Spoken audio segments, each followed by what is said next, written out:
naiginganlan nga si Banji. Nganlan nato ni Banji Igsoon, ay nakalimot ko sa pangalan. Kani si Banji mga Igsoon sa iyang pagkadalaga, nabuntis, apan mga kaigsunan gibiyaan sa iyang pikas sa kinabuhi. Kung sa kuning tawhanan ng lain lalakihan patay lalaki na pod. Ang tungod niya ng mga higala Igsoon, nasa ipanganak, nanginganlan ang iyang anak si Russell. Tulo pa ka bulan mga higala Igsoon, it because si Banji mga kaigsunan, ibiyaan siya sa iyang bana, ibiyaan siya sa iyang uyab, wala siya panindigan mga higala Igsoon, kaniyang mga lalaki. Ug tungod niya ng mga higala Igsoon, iyang ipadato ang iyang anak na mao si Russell, gikan sa iyang pagkabata. O sa kapanahon Igsoon, because ang panimalay ni Banji doon sa Sapa, nanglabas siya mga higala Igsoon, iyang gibiyaan sa ilang panimalay ang iyang anak na 3 ka bulan, o gibiyaan usab niya ang iyang nilungag mga higala o Igsoon. O tungod sa panahon na naglabas siya, natingala siya na siya nakita nga nag-aso. O iyang gidagan ang ilang panimalay na sunog na dihay mga higala Igsoon. O iyang girescue tungod sa iyang gugma Igsoon. Apan, panghitabong nahulugan o kahoy nga nagkalayo, ang nawong ni Banji o hinugdan nga nasunog kami mga higala o mga Igsoon. Because of her love sa iyang anak, iyang rescue Igsoon, even though nasunog, muntik sa iyang, even though muris sa iyang life, mga higala o mga kaigsunan. To make a long story short, according sa story mga kaigsunan, samtang gadako kani si Russell, si Banji Igsoon, wala niya gisulti sa tinuod sa iyang anak nga siya ang tinuod nga inahan. Kay dili siya gusto nga mapakaulawan ang iyang anak si Russell tungod sa iyang kahimtang nga nasunog ang iyang nawong mga higala Igsoon. Ang kabalo lang ni Russell, kani si Banji, maoy tig-atiman o maid niya mga higala o mga Igsoon. Sa milamay ng panahon, si Russell Igsoon ni dako na.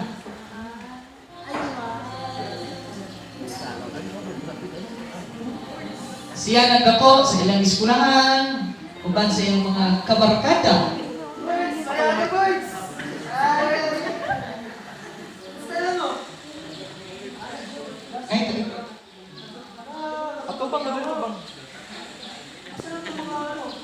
Tungkol sa pagkabataan ng college mga kaigsunan, nagsugod na uyab-uyab po si Russell mga kaigsunan.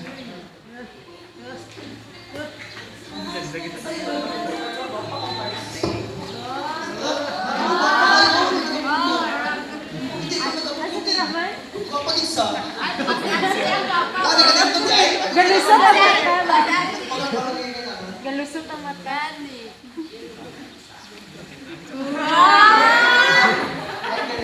Murag naman ito ba?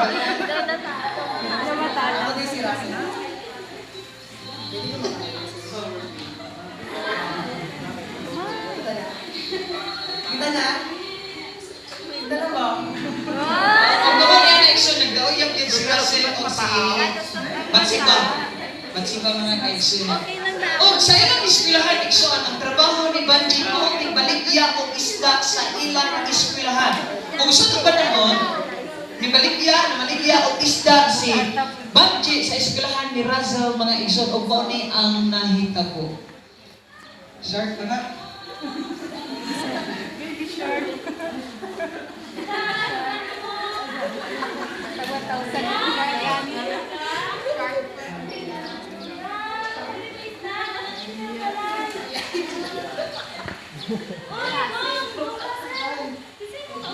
Ay, ako din nga, kuya.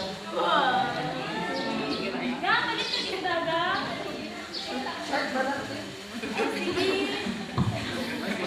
Tungod niya ito mga kaigsunan, always ina-deny ni Russell kung kinsa kining bayhana mga higala Igsoon.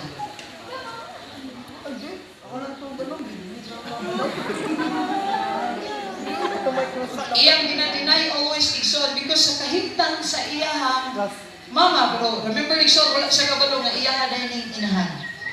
O bisan sa panimalay Igsoon, even though isa lang sila panimalay, na wala ginang padako sa iyahan, pero siya na sa Igsoon, nga mo na inahan.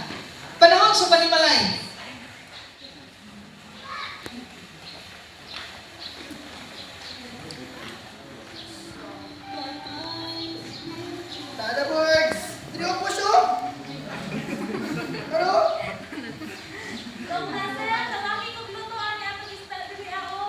Karoon natin.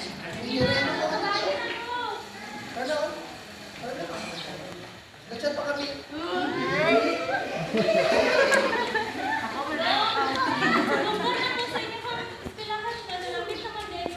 Ano, next week natin.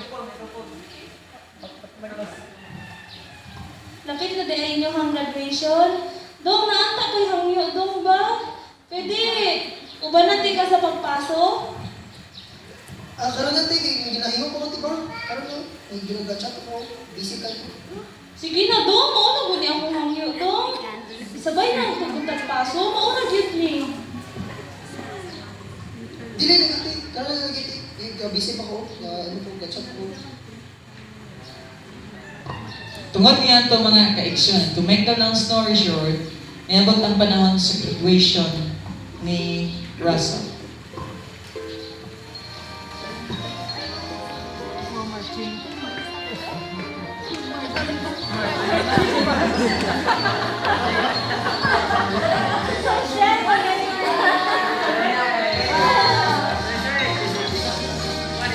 O sa makaduha action, ni hangyo ihapon si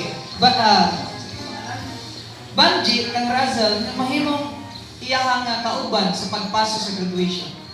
Ano yung nahitabo? Hindi lagi ko, te. Ako natin. Ano, kaya na ako lang isa. Sige lang. Sige lang, te. Ay. Hindi na, te. Ano magaling mo nga nauo mo? Ulang-ulang lang ka. Kasi nga, kapila naman kaya mo ganahan ako lang isa. Ano mo na yung mga ano doon, mga suragot. Tapos masabay-sabay sa akon. Magigaan lang ko, te. Tungod niya, Halin ka lang dito. tungod niya na action. Gidinay ni Russell ang iyahang nag-atiman kami. O tungod niya na action, to make the long story short, tungod sa kasakit, remember action that this is a true to life story.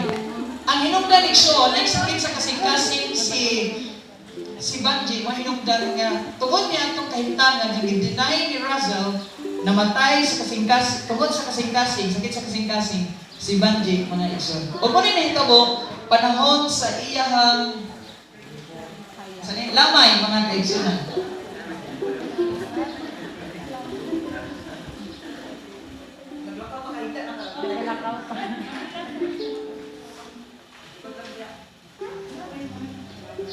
O mga kaigsunan, ang nakabalo ng Diyod nga kani si Russell, ang iyang anak, nga iyang inahan mao si Banji, ang igsuon ra gyud ni Banji mga higala, igsuon niya nga babae. Usa ka panahon sa lamay, miadto si Russell ug nag-abot sila sa igsuon ni Banji mga kaigsunan.